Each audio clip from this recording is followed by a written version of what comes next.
Municipal ఎన్నికల్లో తెలంగాణ జాగృతి all India forward black ఇద్దరు సంయుక్తంగా కలిసి పోటీ చేశారు. బట్ ఇప్పుడు ఆ గద్వాల మున్సిపాలిటీకి సంబంధించి గద్వాల ఒక వడ్డేపల్లి మున్సిపాలిటీకి సంబంధించి ఇష్యూ జరుగుతుంది. ఇదే అంశంపై మనతో మాట్లాడడానికి ఆల్ ఇండియా ఫార్వర్డ్ బ్లాక్ నాయకులు ఉన్నారు. సార్, నేను చిన్నప్పటి నుంచి చూస్తున్నా, ఎవరికి టికెట్ రాకపోయినా ఆల్ ఇండియా ఫార్వర్డ్ బ్లాక్ పోయి టికెట్ తెచ్చుకోవడం, లేకపోతే గెలవడం, తర్వాత ఓడిపోవడం, అదంతా వేరే thing. All India forward bloc only election అప్పుడు మాత్రమే కనబడుతుందని చెప్పేసి కూడా ఒక ప్రచారం ఉంది. ఏం చెప్తారు? All India forward bloc party అనేది మీ చిన్నప్పుడు కాదు, తెలంగాణలోకి వచ్చి 15 సంవత్సరాలుగా చేస్తుంది. ఎంపీటీసీలు గెలిచాం, ఎమ్మెల్యేలుగా గెలిచాం, జడ్పీటీసీలుగా గెలిచాం, కార్పొరేటర్లుగా గెలిచాం, కౌన్సిలర్గా గెలిచాం. ఇవాళ ఒక్కరోజు ఏం గెలవలేదు. పార్టీ ఎప్పుడూ ఉంటుంది. ఇక పైసల పార్టీలకి మాకు చాలా తేడా ఉంటుంది, అది మాత్రం ఒప్పుకుంటాం. కానీ 1939 నుంచి 35 సంవత్సరాలు వెస్ట్ బెంగాల్ గవర్నమెంట్లో ఉంది. Not a small party. తెలంగాణలో 15 సంవత్సరాల నుంచి ఎవరో ఒకరు ఎక్కడో ఒక దగ్గర గెలుచుకుంటూనే పోతున్నాం. ఒక ఎమ్మెల్యే కూడా గెలిచాం, అది గుర్తుపెట్టుకోవాలి, రామగుండం నుంచి. ఓకేనా? అడిగేది అదే, ఓన్లీ పార్టీకి సంబంధించి ఎలక్షన్ అప్పుడు మాత్రమే అభ్యర్థులు వచ్చి బీఫామ్ తీసుకోవడం, గెలవడం, తర్వాత మళ్ళీ వేరే పార్టీలకు జంప్ కావడం, అదే నేను అడుగుతున్నా. ఇవాళ ఏ పార్టీలో జంప్ కాలేదు ఒకటి చెప్పండి నాకు. బీఆర్ఎస్లో కాలేదా, కాంగ్రెస్లో కాలేదా, బీజేపీలో అయితలేరా? బీజేపీకి చేతగానోడు బీజేపీ వాడు ఏం చెప్తున్నాడు, మా పార్టీలో వాళ్ళని తీసుకోవట్లేదా?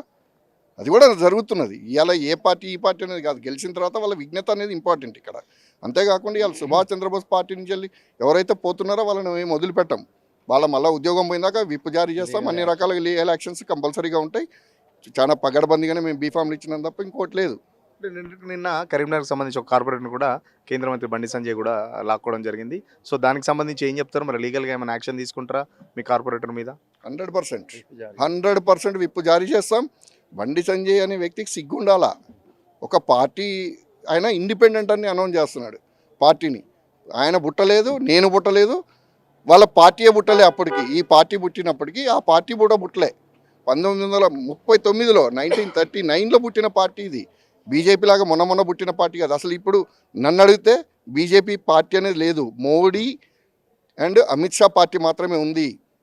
వాజ్పేయి గారు, అద్వానీ గారు, మురళీ మనోహర్ జోషి గారు అప్పుడు మెయింటైన్ చేసిన పార్టీలు కాదు ఇది. అప్పటి విలువలు కానీ ఏం లేవు. ఇలా రోజు పొద్దున్న లేస్తే బండి సంజయ్ గారే బీఆర్ఎస్ వాళ్ళని కాంగ్రెస్ వాళ్ళు తీసుకున్నారని అది ఇదని తిట్టుకుంటూ పోయాడు. మరి ఇవాళ నా పార్టీ కార్యకర్త నా సింహం మీద, నా వాల్యూస్ మీద గెలిచిన వ్యక్తిని ఏ బుద్ధి సిగ్గు లేకుండా తీసుకున్నాడో చెప్పండి. అందుకే చెప్తున్నా, మోరల్ వాల్యూస్ ఇస్ ఇంపార్టెంట్. కేంద్ర మంత్రికి తెలియదా కనీసం ఒక ఇండిపెండెంటా లేకపోతే ఆయన ఒక పార్టీ గుర్తు మీద గెలిచిండా అని చెప్పేసి అది కూడా చూసుకోవట్లేదా బీజేపీ పార్టీ? ఏం చెప్తారు? అదే తెలుసుకోలేకుండా తీసుకున్నట్టు కదా. ఏదో వాళ్ళకి గెలవక ఒక 30 గెలిచినాయి, ఇంకొక 4-5 అవసరము. ఇండిపెండెంట్లో తీసుకుంటే తప్పలేదు. ఒక పార్టీ సింబల్ మీద గెలిచి బీఫామ్ మీద గెలిచిన వ్యక్తిని తీసుకున్నాడంటే ఆయన కేంద్ర మంత్రిగా మరి ఎట్లా అనేది ఆయన ఆలోచించుకోవాలి. అది 100% చెప్పగలను. అంతే తప్ప బీజేపీలో పోయినా ఎక్కడికి పోయినా వీఆర్ అగెనెస్ట్ ఆఫ్ బీజేపీ సిద్ధాంతాలు. మా పార్టీ అనేది కంప్లీట్గా బీజేపీకి సపోర్ట్ చేయదు. నేషనల్ లెవెల్లో కూడా మాది అదే ఇష్యూ. కాబట్టి బీజేపీకి సపోర్ట్ చేసే ప్రసక్తి లేదు. ఒకవేళ దొంగతనంగా చేసినా కూడా మేము యాక్సెప్ట్ చేయము, విప్ జారీ చేస్తాం. ఓవరాల్గా ఎంతమందికి బీఫామ్లు ఇచ్చారు? మీరేమో జాగృతి రెండు కలిసి పనిచేసాయని చెప్తున్నారు. సో జాగృతి తరపున ఎంత ఇచ్చారు, లేకపోతే మీరు కూడా ఇండివిజువల్గా చాలామందికి కూడా ఇచ్చినట్టు సమాచారం. సో ఓవరాల్గా ఎంతమందికి ఇచ్చారు, ఎంతమంది గెలిచారు ఇప్పటికి? మేము ఆల్మోస్ట్ 280 మందికి ఇద్దరం కలిసి ఇచ్చాము. ఎక్కడ కూడా మీరు ఒక్కటే నేను చెప్పదలుచుకుంది, ప్రజలకు కావచ్చు, మీడియా వాళ్ళకి కావచ్చు, మేము ఒక క్యాండిడేట్, ఒక నిజామాబాద్ నుంచి ఎగ్జాంపుల్ ఒక క్యాండిడేట్ వచ్చాడంటే గెలుస్తాడా, గెలవడా, పోటీలో ఉంటాడా, లేకపోతే ఎవరితోటన్నా బెండ్ అయిపోతాడా అనేది ఆలోచన చేసుకొని ఆ వ్యక్తి పార్టీకి సంబంధించి పనిచేస్తాడా లేదా అని ఇద్దరం కూర్చొని ఆలోచన చేసి టికెట్లు ఇచ్చాము తప్ప వాళ్ళు వేరుగా మేము వేరుగా ఇచ్చింది ఏం లేదు. కలిసికట్టుగా వాళ్ళ టీము మా టీం కూర్చొని బీఫామ్ ఇవ్వడం జరిగింది. అంతే తప్ప మీరు అనుకున్నట్టుగా జాగృతి వేరు, ఆల్ ఇండియా ఫార్వర్డ్ బ్లాక్ వేరు ఇయ్యలే. అదొక ఉద్యమ సంస్థ. పార్టీ సింబల్ వాళ్ళకి లేదు కాబట్టి మేము వాళ్ళకి యూజ్ చేసుకున్న, వాళ్ళు ఉద్యమకారులకి ఎగ్జాంపుల్. మీరు ఉద్యమం చేసి కష్టపడి ఉన్నారు, మీకు ఎక్కడ అవకాశం దొరకట్లేదు అన్నప్పుడు జాగృతిలో ఉన్న వాళ్ళ సంబంధం ఉన్న వాళ్ళు ఉన్నారు కాబట్టి మేము అట్లా సపోర్ట్ చేసాం వాళ్ళకి. ఆ విధంగా మేము ముందుకు తీసుకొచ్చినాం. ఫ్యూచర్లో కూడా యువతి చిన్న వయసులో ఉన్న 45 సంవత్సరాల లోపల ఎంతమంది వచ్చినా కూడా పార్టీలోకి తీసుకుంటాం, వాళ్ళని ఎంకరేజ్ చేస్తాం. మాలాంటి వాళ్ళ పని అయిపోయింది. ఇప్పుడు మా ఏజ్కి మేము పాలిటిక్స్గా చేయాల్సింది. ఇవాళ రాజకీయ మార్పు అవసరం. ఈ మత కులాల రాజకీయాలు, డబ్బుల రాజకీయాలు మార్పు రావాలంటే ఫస్ట్ యువకులు ముందుకు రావాలి. ఆ యువత వచ్చినప్పుడు ఏదైనా సాధిస్తాం. సుభాషిజం ఇస్ ద ఫ్యూచర్ అనే దాని మీద ఇద్దరం కలిసి కూడా పనిచేయబోతున్నాం. గతంలో మీ పార్టీ గుర్తు మీద గెలిచిన ఎమ్మెల్యే ఏదైతే రామగుండం నుంచి కోరుకొండ చంద్ర గెలిచారో తర్వాత బీఆర్ఎస్లో జాయిన్ అయ్యారు. అప్పుడు విప్పు జారీ చేయట్లేదు, బట్ ఈసారి మాత్రం చాలా వరకు విప్పు జారీ చేస్తామని చెప్తున్నారు. ఎందుకు ఆ తేడా ఎందుకు వచ్చిందని? అంటే తొలి వెలుగు ఒక సింబల్ ఉంటుంది, తొలి వెలుగు ఒక టైప్లో ఉంటుండ్రు, టీవీ నైన్ ఇంకో టైప్లో ఉంటుంది. అదేవిధంగా వ్యక్తుల్ని బట్టి కూడా ఉంటుంది. మేము పార్టీ సిద్ధాంతాల కోసం పార్టీలో పనిచేయడానికి పార్టీ సిద్ధాంతం ప్రకారంగా చేయదలుచుకున్నాను. నేను అదే పద్ధతిలో చేస్తాను. ఎవరో compromise all India forward bloc అని ఎమ్మెల్యేగా చూపించుకున్నాడు తప్ప బీఆర్ఎస్లో ఇవాళ కాంగ్రెస్లో పోయి జాయిన్ అయినరు. అయినా కూడా స్పీకర్ ఏం డెసిషన్ ఇచ్చిండు? బీఆర్ఎస్ లేని ఇస్తున్నాడు. అంటే ఎక్కడికి పోతున్నాం? ప్రజాస్వామ్యంలో ప్రజలు చెప్పులు రాళ్ళు బట్టి కొట్టే పరిస్థితి రావాలి. పార్టీ సింబల్ మీద గెలిచి ఎవరైతే పార్టీ మారుతారో వాళ్ళని రాళ్లతో చెప్పులతో కొట్టి మళ్ళీ తరిమి కొట్టి రిజైన్ చేయించే పరిస్థితి ప్రజల్లో మార్పు రావాలి. ప్రజలు ముందుకు వస్తే ఇవన్నీ జరుగుతాయి. ఫిరాయింపులకు సంబంధించి ఇప్పుడు ఎమ్మెల్యేల మీదనే చర్యలు లేవు, ఒక కౌన్సిలర్ లేకపోతే కార్పొరేటర్ మీద చర్యలు ఉంటాయని మీరు ఎట్లా అనుకుంటున్నారు? మీరు విప్పు జారీ చేస్తామని చెప్పేసి చెప్తున్నారు. మరి మీకు న్యాయం జరుగుతుంది అనుకుంటున్నారు? ఏం చెప్తారు మరి? 100% న్యాయం జరుగుతుంది అనుకుంటున్నాం. ఎందుకంటే చట్టం అనేది ఒకటే, కాకపోతే వాళ్ళ చేతిలో ఉంది కాబట్టి ఎక్కడ కూడా స్పీకర్ చేతిలో ఉందని చెప్పేసి ఆయన తప్పు నిర్ణయాలు ఇస్తే సుప్రీంకోర్టు ఉంది, కోర్టులు ఉన్నాయి, లాయర్లు ఉన్నారు, పెద్ద పెద్ద సీనియర్ మోస్ట్ లాయర్స్ ఉన్నారు. ప్రజాస్వామ్యంగా అన్నప్పుడు ఇంకా ప్రచారాలు బంద్ చేయాలి, పైసలు బంద్ చేయాలి, అన్నీ బంద్ చేసేసి నేనే మొత్తం ప్రైమ్ మినిస్టర్ నేను చచ్చిపోయేదాకా నేనే అని చెప్పేసి మోడీ గారు అనౌన్స్ చేసుకుంటే సరిపోతుంది కదా. ఈ పార్టీలు ఎందుకు, ఈ ఎత్తుగడలు ఎందుకు, ఇవన్నీ అవసరం లేదు. ఇక్కడ ప్రజల కోసం పాలించేటప్పుడు ప్రజల పాలన ప్రకారంగా వాళ్ళు పనిచేయాల్సిన అవసరం ఉన్నది. పార్టీలలోంచి మార్పు అనేది ఎవరైతే మారుతారో వాళ్ళని ప్రజలే బుద్ధి చెప్పాల్సిన అవసరం కూడా ఉన్నది. చెప్పుతున్నారు కూడా 100%. మేము లాస్ట్ టైం 3 గెలిచాము, 3 మారినరు, 3 ఓడగొట్టారు. మేము కూడా పిలుపునిచ్చాం, ఏదైతే పార్టీలు మారుతారో వాళ్ళని ఓడగొట్టండి, మీ చేతిలో ఆయుధం ఉంది, AK-47 మీ చేతిలో ఆయుధం అనేది ఓటు, దాంతో బుద్ధి చెప్పమని చెప్పినాం. సార్, ఇట్లా వడ్డపల్లికి సంబంధించి ఒక ఇష్యూ జరుగుతుంది. మేము జాగృతి నుంచి చేయలేదు, మాకు జాగృతి ఎలాంటి సాయం చేయలేదు నేను అని చెప్పేసి ఒక ఛానల్లో ఇంటర్వ్యూలు కూడా చెప్పడం జరిగింది. ఏం చెప్తారు మరి మీరు?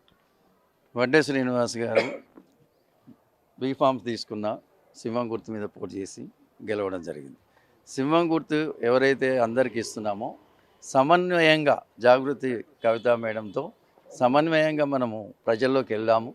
మున్సిపాలిటీ ఎన్నికలలో 116, 7 కార్పొరేషన్లో కూడా ముందుకెళ్ళాలని పార్టీ నిర్ణయం తీసుకున్న తర్వాతనే వారికి బీఫామ్ ఇవ్వడం జరిగింది. ఎక్కడ లైన్ సింబల్ ఉంటుందో అక్కడ జాగృతి ప్రచారం కూడా జరిగింది. కాబట్టి బీఫామ్లో జాగృతికి మేడం సంబంధం లేదన్నది సమంజసం కాదు.